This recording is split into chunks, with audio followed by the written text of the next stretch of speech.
Hello नमस्कार सभी को। हेलो, मैं doctor Ravishankar Maurya, associate professor, department of the Sanskrit सिद्धांत विभाग। आयुर्वेद के अध्ययन की कड़ी में आज हम त्रयोदशकरण के बारे में पढ़ेंगे, जो कि पदार्थ विज्ञान में प्रत्यक्ष प्रमाण के अंतर्गत आता है। त्रयोदशकरण नाम से ही है, त्रयोदशकरण यानी कि 13 करण। कौन कौन से हैं जिनके कारण हमें प्रत्यक्ष ज्ञान हो जाता है। तो सबसे पहले हम त्रयोदश करण करण का क्या लक्षण होता है, इसके बारे में पढ़ेंगे। तो करण क्या है, यानी कि क्रिया सिद्धो प्रकृष्ट उपकाकम कर्णम। क्रिया सिद्धो प्रकृष्टोपकाकम कर्णम अर्थात क्रिया सिद्धि या कार्य संपादन के साधन को करण कहते हैं, अर्थात जिससे किसी भी प्रकार की क्रिया की सिद्धि होती है या कोई कार्य का संपादन होता है, उसमें जो भी साधनभूत यानी कि साधन के रूप में जो काम करता है उसे करण कहते हैं। अर्थात क्रिया सिद्धि या कार्य संपादन के साधन को करण कहा जाता है। आचार्य चरक ने शारीर स्थान के प्रथम अध्याय में करण के लिए एक श्लोक दिया है। कड़नानि मनोबुद्धि बुद्धि कर्मेन्द्रियाणि च। कड़नानि मनो बुद्धि बुद्धि कर्मेन्द्रियाणि च अर्थात मन, बुद्धि, बुद्धि इंद्रिय, ज्ञानेन्द्रिय तथा कर्मेंद्रिय, इन सभी को मिला के आचार्य चरक ने करण संज्ञा दी है। इस प्रकार संख्या की दृष्टि से यहां पर 12 ही नजर आते हैं, जो कि श्लोक में है। मन, बुद्धि, बुद्धि इंद्रिय यानी कि ज्ञानेन्द्रिय तथा कर्मेंद्रिय को मिलाकर 12 संख्या हुई। इसके बाद सांख्य कारका के अनुसार करण की संख्या 13, जिसमें इन्होंने 2 विभागों में बांटा है, अंतःकरण और बाह्यकरण। अंतःकरण में 3 आते हैं, जो कि मन, बुद्धि, अहंकार। मन, बुद्धि, अहंकार, सिंपल भाषा में MBA। M फॉर मन, B फॉर बुद्धि, A फॉर अहंकार। MBA से अंतःकरण को हम याद कर सकते हैं।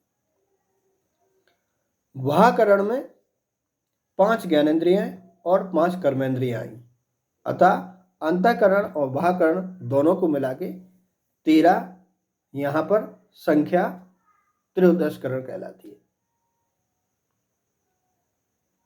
ये 13 संख्या में होने के कारण ही त्रयोदशकरण कहा जाता है। इसके बाद अंतःकरण प्रधान क्यों है, क्योंकि करण तो 2 टाइप से होते हैं, बाह्यकरण और अंतःकरण। बाह्यकरण और अंतःकरण में भी अंतःकरण की क्या प्रधानता है, इसके बारे में आचार्य चरक कहते हैं, या आचार्य कहते हैं कि बाह्यकरण से अंतःकरण प्रधान होते हैं, क्योंकि इसमें सबसे पहले एक पॉइंट दिया है इन्होंने, वह इंद्रिय केवल वर्तमान का ही ज्ञान करा सकती हैं।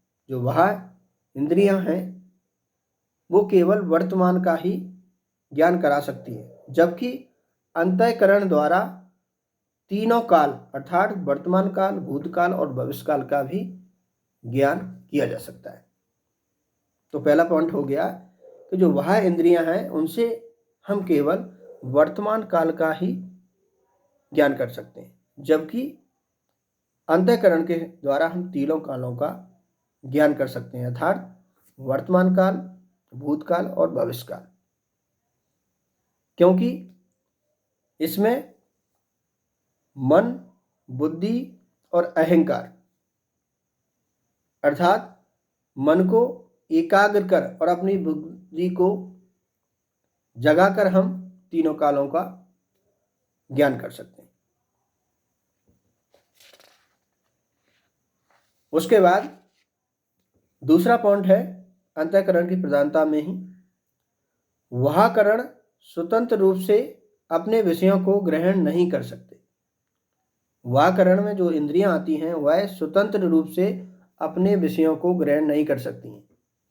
उन्हें ज्ञान प्राप्त करने के लिए मन आदि की सहायता की जरूरत ही होती है, अर्थात अंतःकरण के बिना वह करण किसी भी प्रकार का ज्ञान प्राप्त नहीं कर सकता।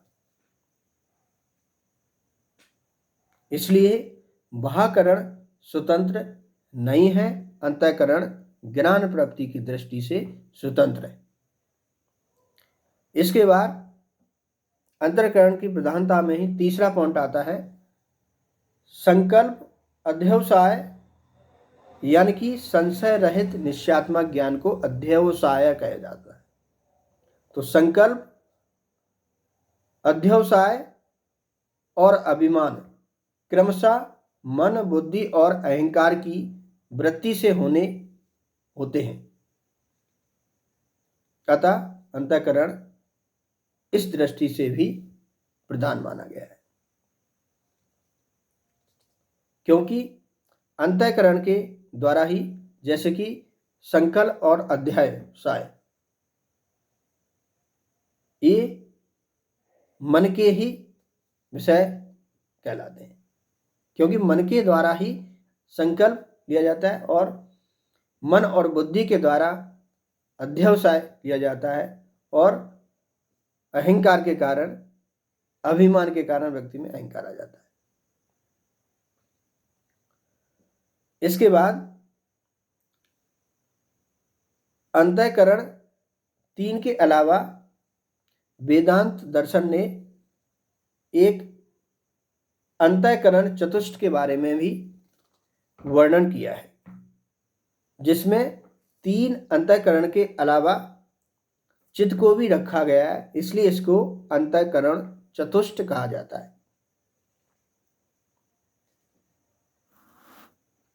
अब हम इसके बारे में थोड़ा सा पढ़ लेते हैं। अंतःकरण जब संकल्प विकल्प के कारण संशयात्मक स्थिति में आ जाता है तब मन कहा जाता है। यदि अंतःकरण जब संकल्प और विकल्प के कारण किसी भी प्रकार की संशयात्मक स्थिति में आ जाएगा तो उसे मन कहा जाता है, क्योंकि मन हमेशा डाउटफुल रहता है, ऐसा है, ऐसा नहीं है, ऐसा हो सकता है, ऐसा नहीं हो सकता। ये फिर डाउटफुल की यानी कि डाउट की स्थिति जहां भी पैदा हो गई तो उसे मन आ जाएगा उसमें, क्योंकि मन के द्वारा ही डाउटफुल की स्थिति पैदा होती है। उसके बाद जब वह निश्चयात्मक स्थिति में आ जाए, पहले हम संशयात्मक स्थिति से जब निश्चयात्मक स्थिति में आ जाएंगे तो उसे बुद्धि कहा जाता है, क्योंकि बुद्धि का काम किसी पर्टिकुलर विषय के बारे में निश्चित ज्ञान की प्राप्ति है। यानी कि मन के द्वारा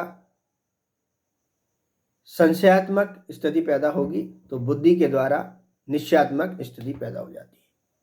इसके बाद जब वह पूर्व में अनुभूत विषयों का स्मरण करने में प्रयत्नशील रहता है तो उसे चित्त कहते हैं। यदि व्यक्ति पूर्व में क्या क्या बीता है, क्या क्या बीत चुका है, इसका अगर स्मरण या मेमोराइज करता रहता है तो सोच लेना है कि उसमें चित्त अंककरण काम कर रहा है। और लास्ट में जब मैं ऐश्वर्यशाली हूँ, मैं ही बलवान हूँ, मैं ही ये सब कर सकता हूँ, मैं दुनिया के सारे काम कर सकता हूँ, अगर ऐसी स्थिति पैदा हो जाए तो उसे स्थिति को अहंकार यानी कि अभिमान कहा जाता है। इस प्रकार अंतःकरण हमारा समाप्त होता है। नेक्स्ट टाइम हम पदार्थ विज्ञान के किसी एक नए टॉपिक्स पर वीडियो बनाएंगे। अगर वीडियो अच्छा लगा तो आगे जिस टॉपिक पर आपको वीडियो की चाहत हो या फिर आप चाहते हो कि इस पर वीडियो बनाया जाए तो उसको भी आप मैसेज में या इनबॉक्स में भेज सकते हैं। चलिए, सभी को नमस्कार।